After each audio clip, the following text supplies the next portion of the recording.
Welcome to Indie Authors Tell All, where independent voices take the mic. This podcast is for those engaged in or interested in independent publishing, from writing to marketing and everything in between. We're here to shine a light on real-world challenges and successes in independent publishing, straight from the people making it happen.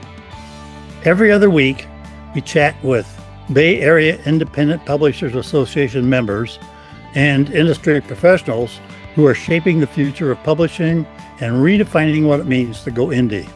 I'm Becky Parker Geist. I'm Judy M. Baker. And I'm Mike Van Horn. Real stories, real challenges, real inspiration. Now, let's dive into what it takes to write, publish, and market your book, one story at a time.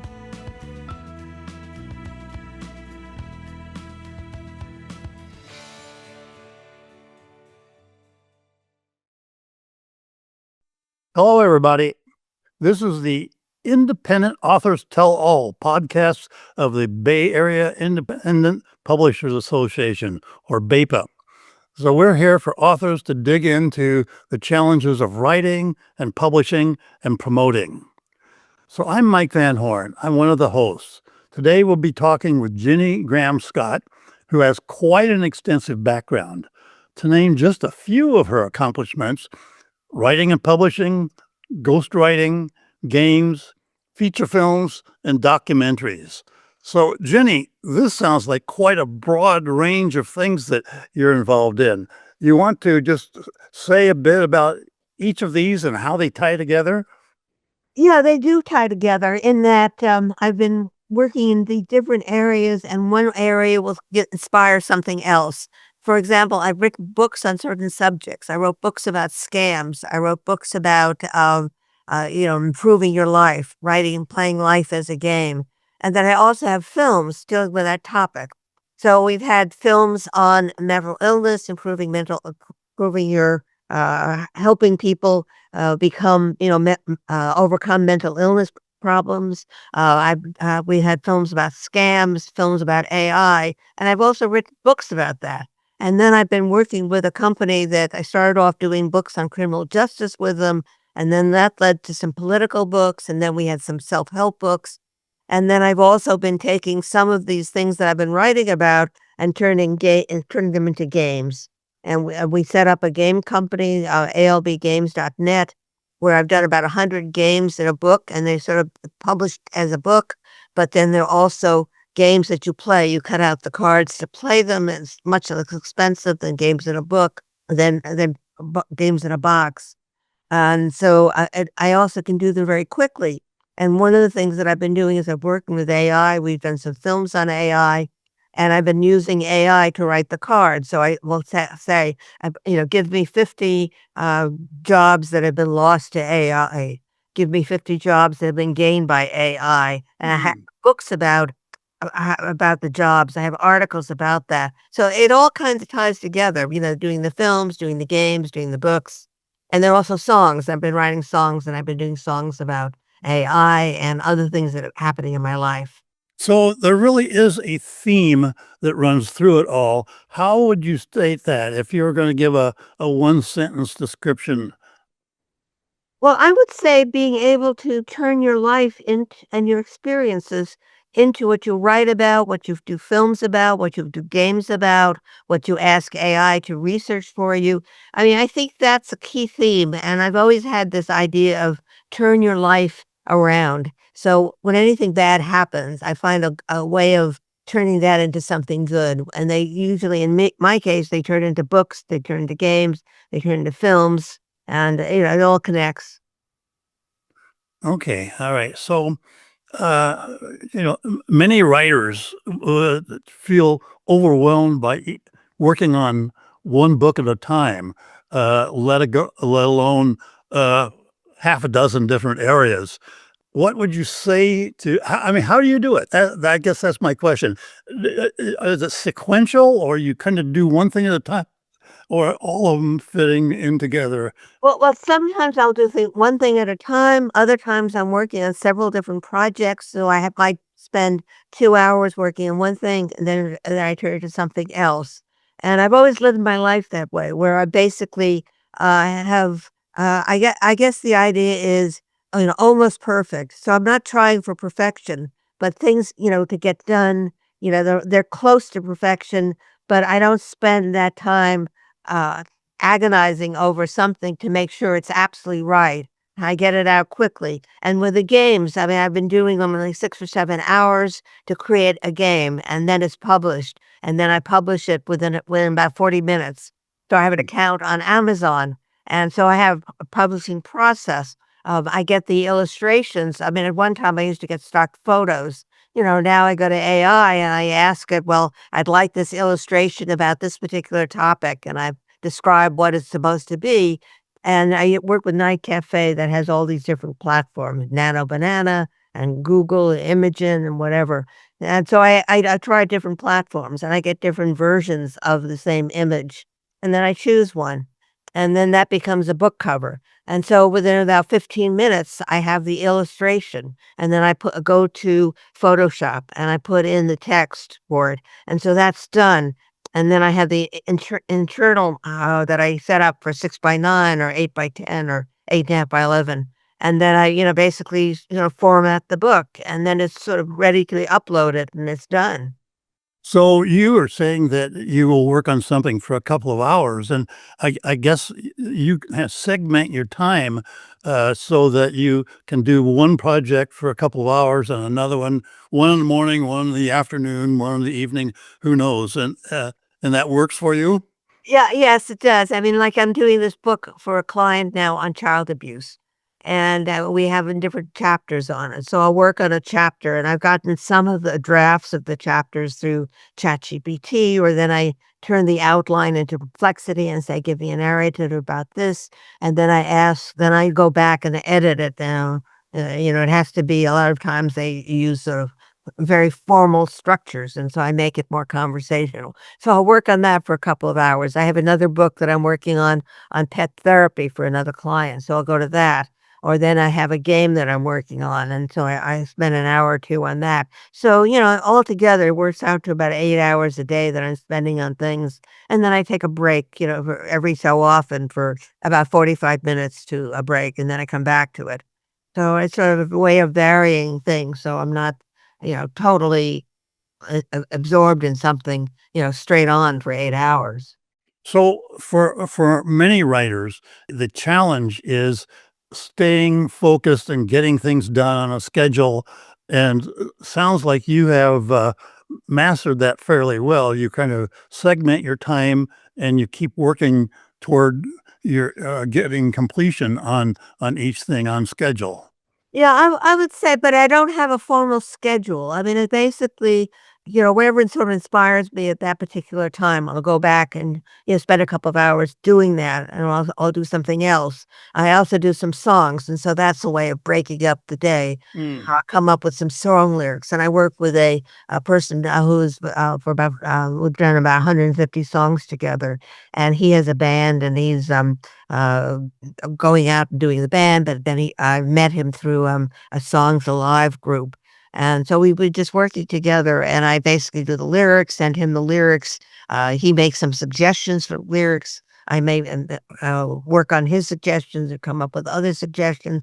And then once it's finalized, within a day or two, he has the music done. And then I've been setting up videos. If anybody wants to listen to them, they could go to Changemakers Music on YouTube, and we have all the songs there. And I basically, once we get the song done, normally I have one image and I have a title for the image, the title of the song, and then it's that same image for the 3 minutes or so for the song, and then at the end with contact information.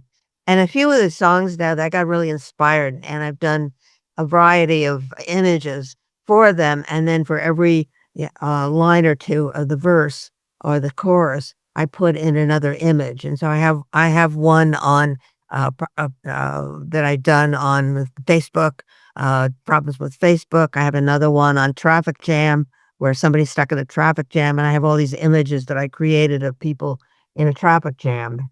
Hmm. Interesting. That's something you and I have in common. In my science fiction stories, my heroine is a singer, and I ended up writing lyrics for songs that she performed, and then had to find a guy to compose music for me. And we found a woman, a blues singer, to actually sing them. And now I've got a bunch of songs published. Oh, that's But wonderful. I don't really know what to do with the songs outside of just keeping them on my website. So how does your music fit in with the other things you do? Well, it's not really a money-making kind of thing. The person I work with has has 3,000 songs in his catalog, and he makes, I don't know, maybe $20,000 a year on them. But he belongs to a thing called Song Trader, where he posts our songs, and then we have various places that we list them. iTunes and all the different places, Spotify, whatever. Mhm. So he lists them there, but, it's so competitive. I mean, people are doing thousands of songs. So, I mean, I make, like I made a $20 or something over a couple of years. So it's not really a money-making thing. And if you have your own website, that's fine. You can go to something like Song Trader and get up an account there and post your songs there. It's a very complicated system. So basically what he does is he posts the songs. I have a section where I kind of go, save this, save this, save this, and I finally get to this location where I have to accept the 50/50 split. So I accept that, and then they're published, and then they're monetized, and then, he takes care of all of that. I mean, it's a very complicated system. You mentioned Song Trader. Is that the thing that you're using here? Well, yeah, I mean, he has an account with Song Trader. Oh, okay. Try All right. to go there. It's Song Trader or Song Trader without the E in it.com. Oh, Oh, it's, anybody can, if they're doing songs, I mean, it has to be a recorded song, it has to be finished. right. But if, once you have the recording, you can go up there.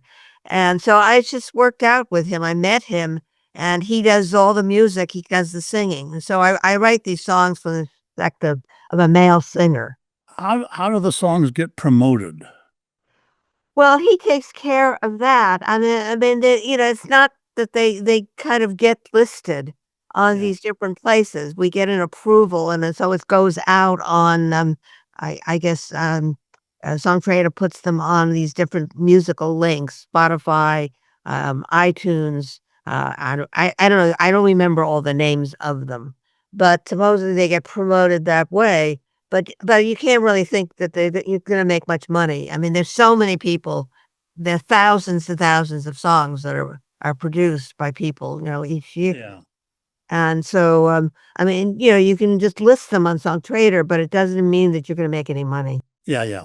I want to go back to something you mentioned a little while ago. You use AI in a number of different ways. And of course, this is a big area of discussion among writers and graphic designers, is that some are opposed to it, some rely on it, and I just wonder if you'd say a little bit more on it. For example, when you design a cover, do you go with the AI design, or then do you do further adjustment to it yourself?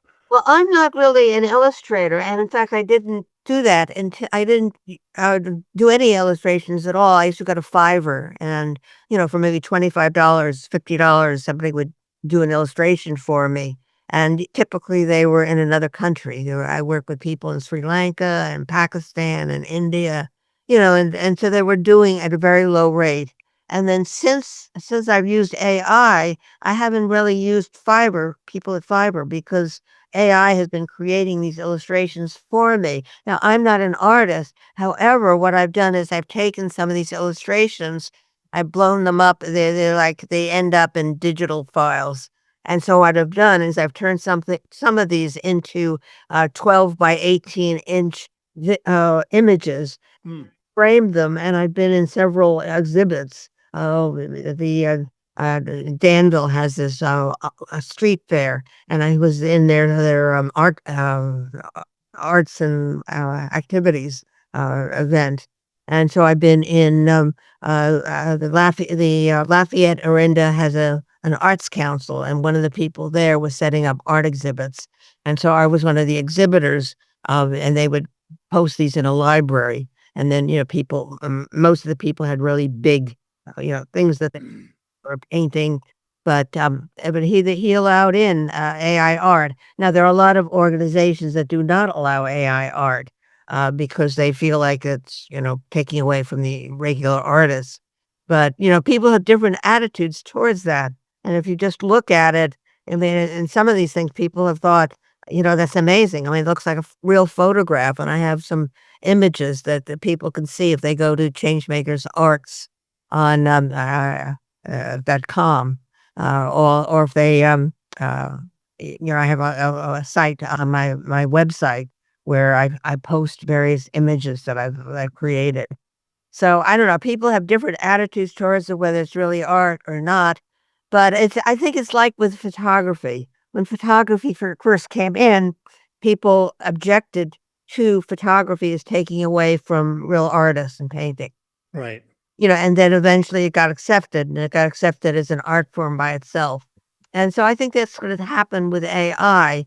And I mean, while it's taking away jobs, it's creating jobs. And so I've written some articles about AI, and some of the articles deal with both the creation and the and jobs taken away. And I did a video about the jobs that have been taken away. There were like 50 of them. I asked AI with the irony of it, of course, is asking AI, I say, what are the 50 jobs that were taken away? And so I did a video of that, and I had images of robots working with art. I had people working with art on computers.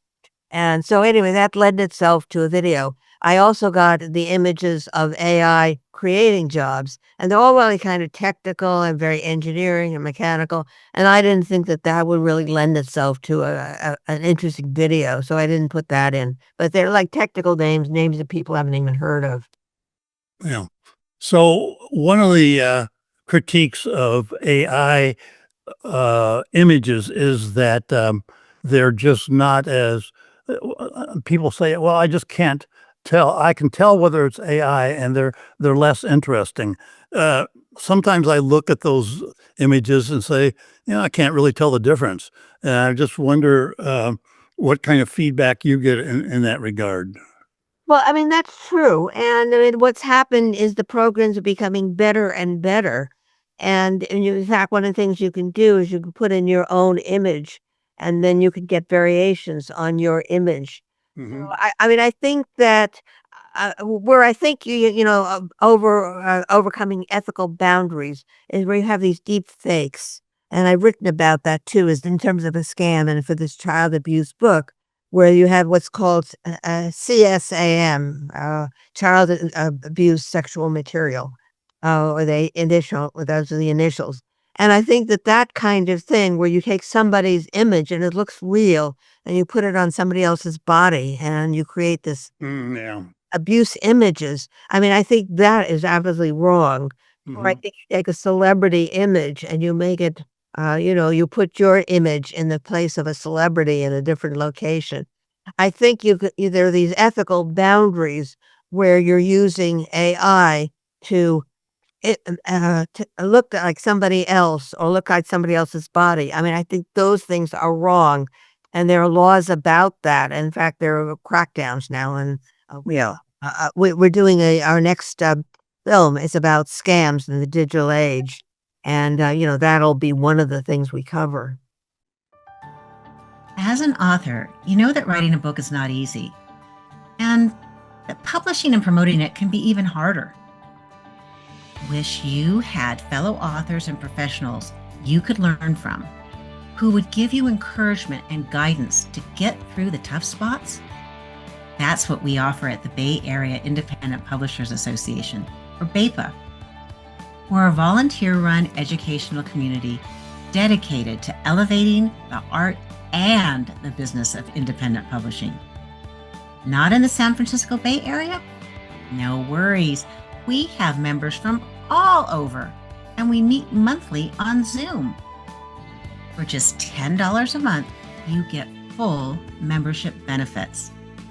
Whether you're writing your next novel or children's book, launching a nonfiction book, building your author brand, or working with indie authors, BAIPA gives you the tools and the network to publish smarter, grow faster, and thrive independently. Visit BAIPA.org. That's BAIPA.org and join us today. Become part of a community that understands all the challenges of indie publishing and helps you get through them. Well, we've been talking about your stuff, but we haven't seen any of it yet. Got a couple of... This is one of them. And I had this campaign against Facebook. It needs to really be regulated. There's all these about 3,000 suits now about Facebook. And one of the reasons I've had this campaign against them is because I lost my account there. I had 2 accounts. One got hacked, and then they had in order to get my account back, I had to go through one of these selfie programs, and those don't always work very well. So after 12... What kind of a program? I didn't understand that. Selfie identification. The word self, I-E. I got it. Yeah. So anyway, you have this ID program where you're supposed to put your image in this screen. And then what happens is they take photographs, and for some reason, if it doesn't match, and you have to move your head back and forth. And so if for some reason it doesn't pass their selfie exam, you don't get your account back.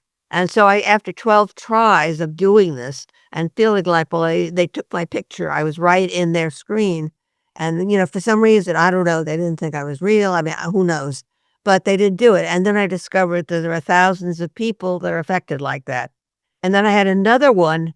I had a business account that I set up. And so I had been using it for about 5 years. And so I started inviting people to join it.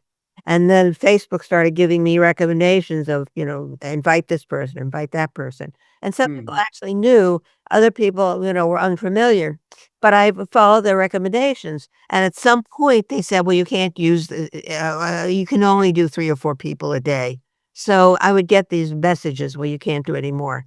And then at one point, after I was within their time limit, I was adding up 1 or 2 more people. And I added somebody they recommended, and all of a sudden they said something about, you violated our standards, and so you've lost your account, no appeal. And I discovered there are a lot of people who have lost that. And then I discovered all the ways in which they've been sued for privacy violations, for other kinds of things that they've been doing. And so I ended up starting this campaign, and I've written all these articles about Facebook and how Facebook is taking advantage of people. And then I've been updating it with each new lawsuit. There was another lawsuit that just came up about how Facebook has been, doing these criminal kinds of things to people.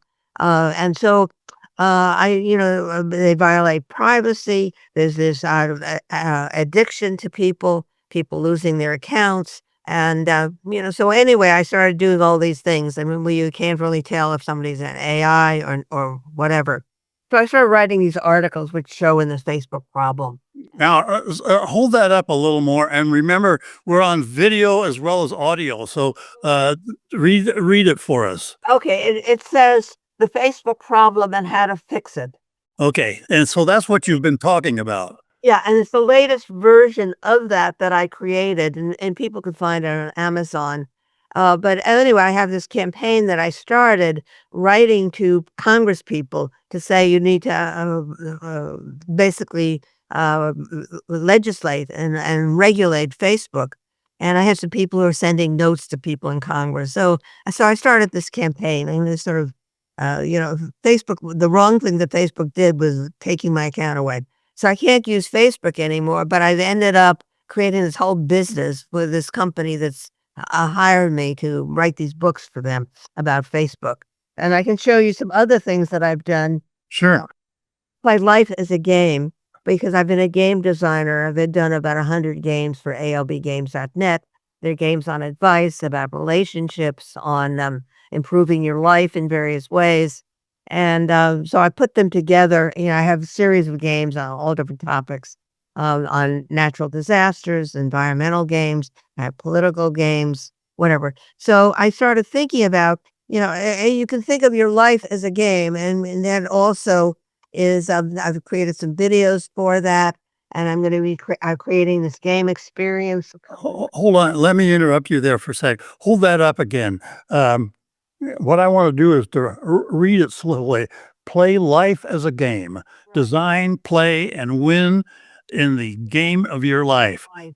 Okay. And so there are all these exercises that have been created where you can think about your life as a game, where you're creating objectives, rules, actions, of how you play the game, and rewards along the way. And then you reward yourself as you go along, and you have wins at times in your life. And so one of the ways I got the cards, as I told you, I work with AI. So I asked AI to come up with some exercises for me. And so, with some help from AI, I ended up with, all these exercises in the book. And I mean, I write about it, but I also gave AI instructions on, what kind of game or what kind of exercise are we going to do. So that came from me. But then, in terms of the details of the exercise. Can you give us a brief example of one of these games or exercises? Sure, I can pull one out just randomly. Redesign your money game. You know, goal. Bring your money belief and rules into the open, then consciously change them. Okay, and then there's some questions like, what is money for? Write freely for a few minutes answering. In my life, money is for. You might include safety and stability, freedom and options, supporting people and causes, learning and growth, comfort and joy. And then there's some suggestions on notice if your current use of money matches what you say it's for. If you say it's for freedom, but all you goes to obligations and none to growth or rest, that's important data indicating that you need to think about what to change. So then these are really kind of workbooks in a way. You're getting people to work through these and answer these questions for themselves. Yeah, and that particular exercise, yes, there are questions. So there may be other exercises, so I'm just looking through them. Okay, an exercise for the learning game. Identify your current learning style. Goal, understand how you naturally learn best and what gets in your way. Here, how it works. List 3 to 5 times in your life when learning that's satisfying or even fun. For example, learning a hobby, mastering a tool, understanding a topic in depth. For each one, write note what format you need, reading, watching, doing, discussing, whether there was pressure or felt more like exploration. Now list 3 times learning felt heavy, boring, or stressful. And so those are kind of, exercises that get you to think about different things. And so a lot of these exercises, I would ask for create some rules, create some instructions about such and such a topic. And so AI would come up with these ideas. And then, It's very interesting because that's another thing that you and I have in common. My work has always been advising small business owners.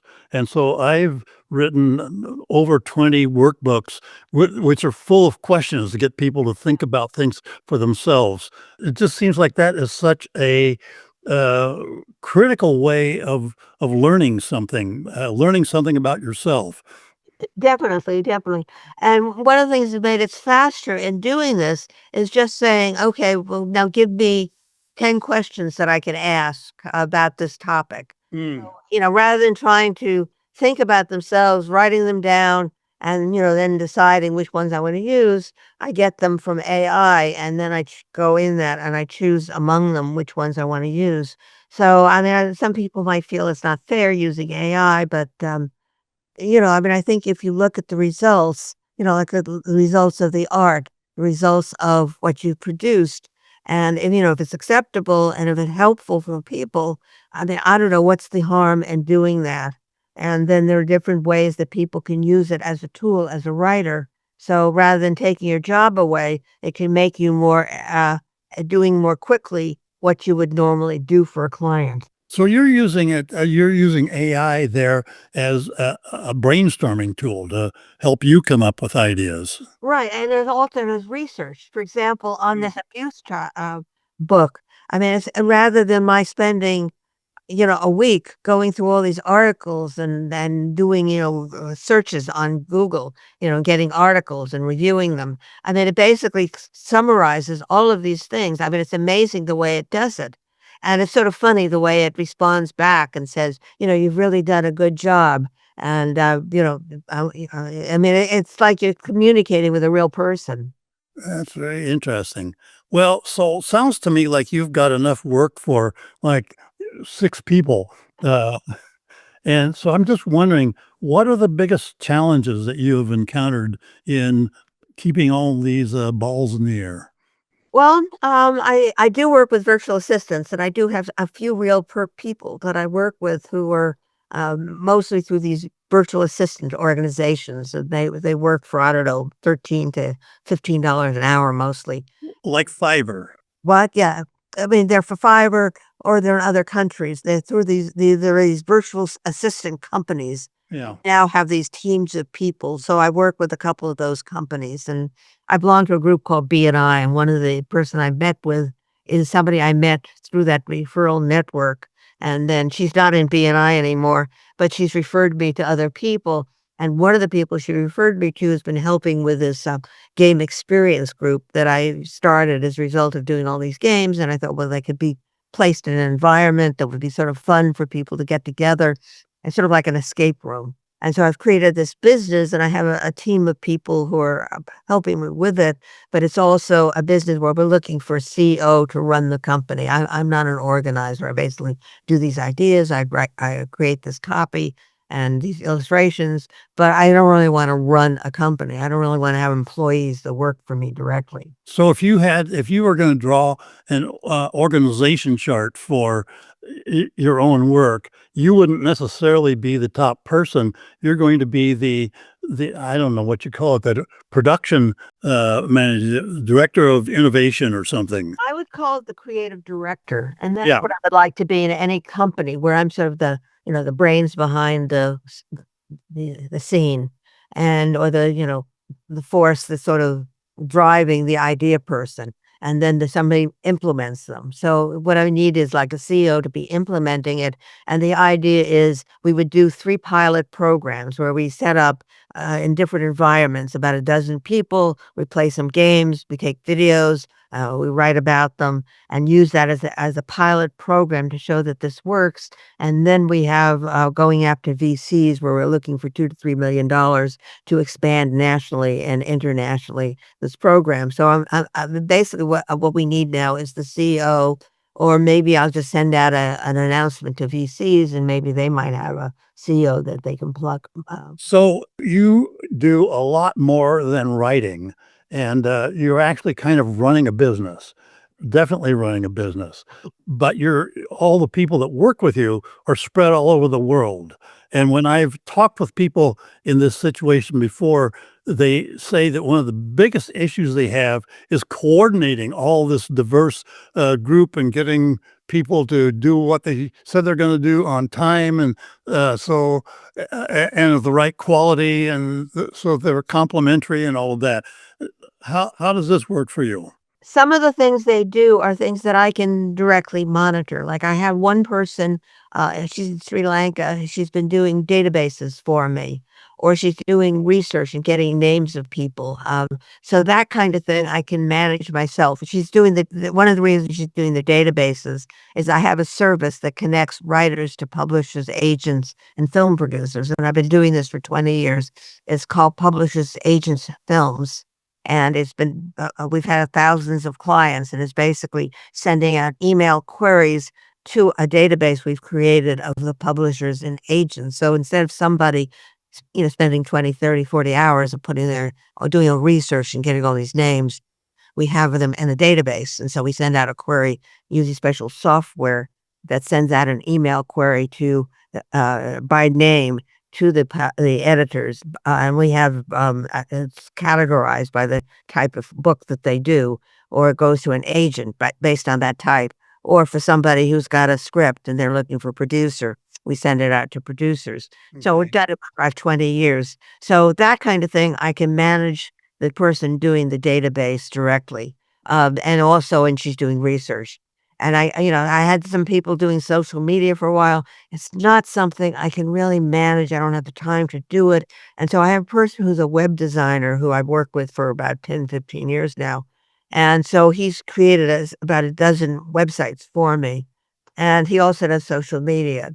So I turned over these VAs that were doing all the social media to him and say, just manage it. And so he's been handling that. And so I don't really have to deal with that. So if you think of it as a business, mine is really being as a creative director, managing those elements of that part of the business where I'm very much involved. But the other part of it, the marketing, everything else, that really needs to be an expert who can do that kind of marketing and the promotion. And I hire somebody to do that.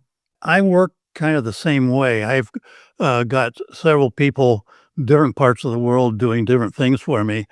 And each one is in its own silo, so to speak. So it just means that I have to stay on top of what each person is doing for me and make sure that they come out at the same time. But I've also discovered another benefit of that is that they keep me on track, because I have to do these things. They say, well, tell me what to do about this. And so it forces me to sit down and do it right now. It's a good tool for me to use just to keep up with them all. Yeah. Well, to some extent, I've given them free rein. So maybe every week or two, I may sort of check in, or they may ask me to check in and about something. But mostly I try to give people free rein. I don't like running, like an employer. They have different styles of management. And, some people are very much hands-on. They're managing everything. My style is to really sort of delegate, trust the people I've delegated it to, just do occasional check-ins, but otherwise just leave it up to them to do what they do best.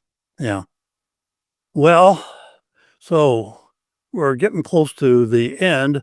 I just want to ask you, what's your next big project? Well, getting this game experience done, let me just show you a couple more books that I'm doing. Okay. Here's the Ukraine, when Ukraine was at peace. When Ukraine was at peace. Okay. And I thought, because of Ukraine being in the news for the last couple of years, about 40 years ago, I went to the Ukraine. My background is, I have relatives or grandparents who spent some time in the Ukraine, in Belarus, and Romania. They moved around a lot. And so that's where my heritage comes from.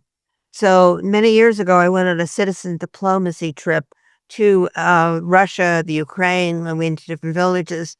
And I took a lot of photographs in the Ukraine. And so what I did is I have about 200 of those photographs, and I put them together into a book because I thought it was relevant now as a time to look at when the Ukraine was at peace. And so I put that together, and so I have a book on that. And, when it's appropriate again, when the Ukraine is back in the news, I was going to promote that. The other thing I'd have is I wrote a book about choosing the best models, because there are all these different models now where you can use. ChatGPT has had it in like 90% of the market.